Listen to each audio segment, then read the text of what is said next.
AIUDF 2005 চনত প্ৰতিষ্ঠা হোৱা কালৰ পৰা কংগ্ৰেছ আৰু AIUDF মিত্ৰপক্ষ বাহিৰে দেখি কেতেৰা মাৰিবা ভিতৰে নেৰিবা বেঠা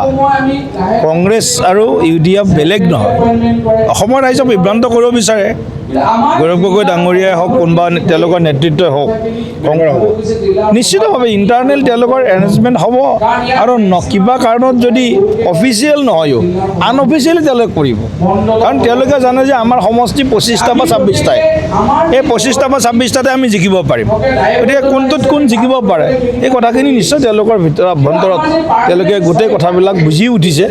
আৰু তেওঁলোকে যে অসমত চৰকাৰ গঠন কৰিব নোৱাৰে কংগ্ৰেছৰ একেবাৰে তৃণমূল পৰ্যায়ৰ কাৰ্যকৰ্তাজনেও জানে তেওঁকো যদি সোধে তেওঁক যদি আপুনি মঙলদৈত যদি সোধে কোনোবা এজন যে মঙলদৈত কংগ্ৰেছ জিকিব নাই তেওঁলোকে প্ৰশ্নটোৰ উত্তৰ দিওঁতে বহুত কষ্ট হ'ব তাৰমানে গতিকে এনেকুৱা বিভিন্ন অসমৰ সমষ্টি আছে বিধানসভা সমষ্টিত য'ত কংগ্ৰেছ আজি শূন্য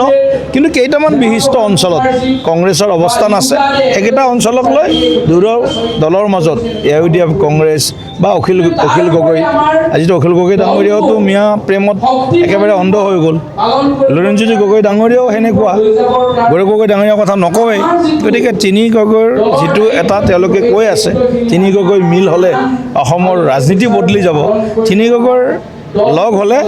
অসমৰ 25-26টা সমষ্টিতেই তেওঁলোকৰ মাজতেই মানে যুঁজখন হ'ব খিলঞ্জীয়া মানুহৰ অঞ্চলত আমি য'ত অসমক ভাল পোৱা লোক আছে অসমীয়াক ভাল পোৱা লোক আছে বা ভাৰতবৰ্ষৰ সুৰক্ষা উন্নয়নৰ কথা চিন্তা কৰা লোক আছে সেই অঞ্চলত কংগ্ৰেছ